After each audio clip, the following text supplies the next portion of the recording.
The second movement we're going to demonstrate, the Chinese name is ben or push. We're going to demonstrate two positions of push. One is the high position, which is the like walking forward the brush knee move, high position push. The other is the mid position push.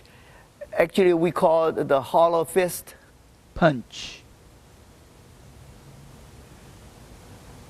Mid position push in the martial art world has another name called the 1-inch punch. That name is made famous by Bruce Lee, and people is always talking about how to do it. If you go to YouTube, you will see a lot of the footage showing various ways of doing it. All of them are doing it in an external fashion. Here, with internal discipline, with the internal energy, how we do this 1-inch punch, and we're going to demonstrate first. I'm demonstrating this 1-inch punch. We use that terminology, which is really our hollow fist punch.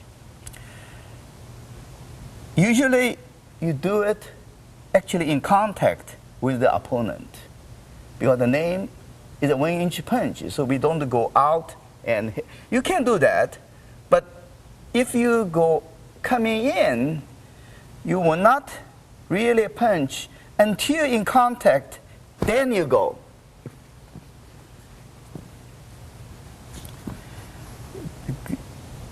Jim is feel both my upper arm and the lower arm, both hands, to see how the power comes about through the punch.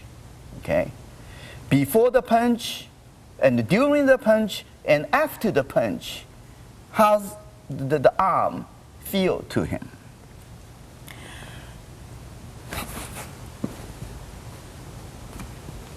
Can you describe the punch, what you feel? I can feel it come through the pad into me, and then it knocks me back. Like backwards.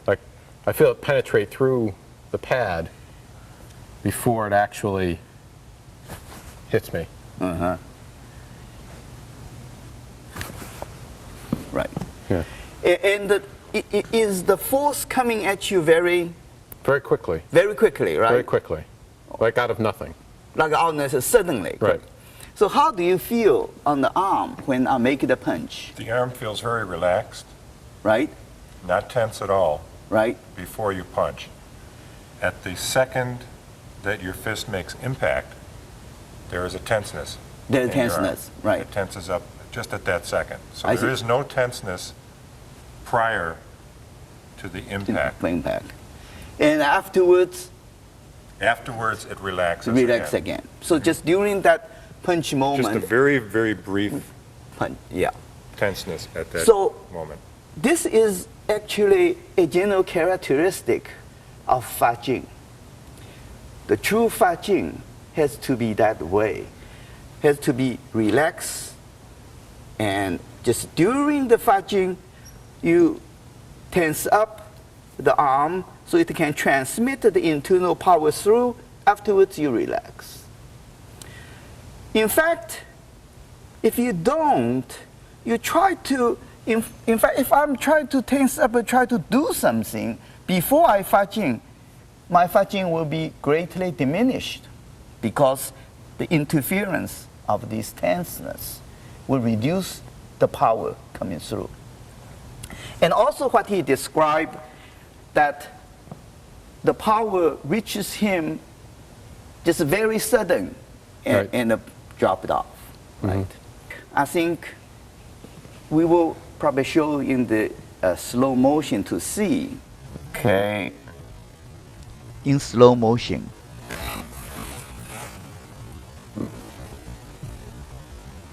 It's because this power comes so quick, his body going backwards is actually has a slight time delay.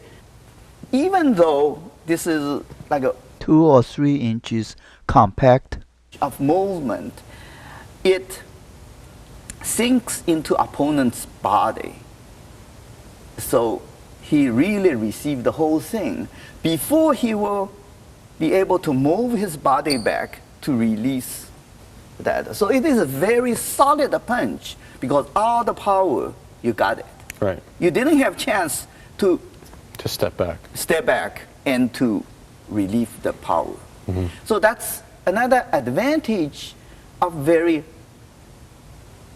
spike of power is the opponent's body cannot respond to get away from it.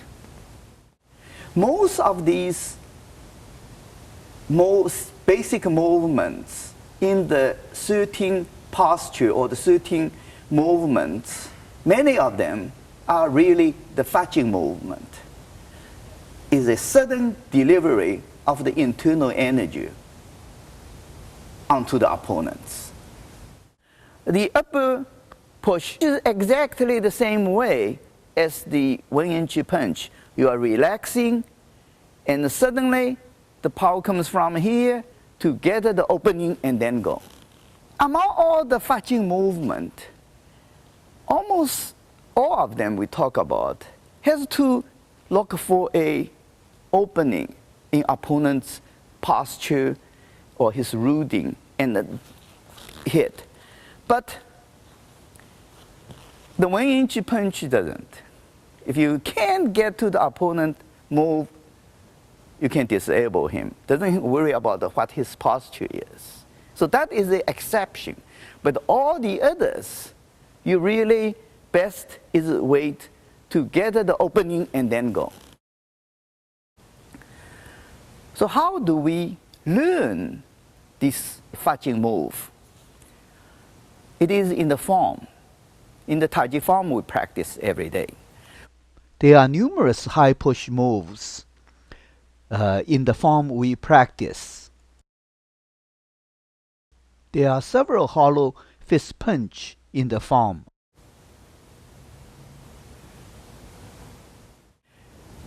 Let me summarize about the fetching. Fetching is a delivery of internal power through the limbs, arms, actually sometimes the legs, to the opponent. Practicing Tai Chi Form with internal discipline cultivates internal energy, learns how to keep the body relaxed, and learns how to move the limb and the core as a unit to deliver the power. So form practice alone trains a person to gain the intrinsic ability of fetching. The intrinsic ability of fetching. That means the power and the delivery of the power. However, to apply fetching onto an opponent effectively, you have to be able to pick the timing or to create opportunities. Now these you have to learn from push hands and sparring. Cannot be learned from the form alone.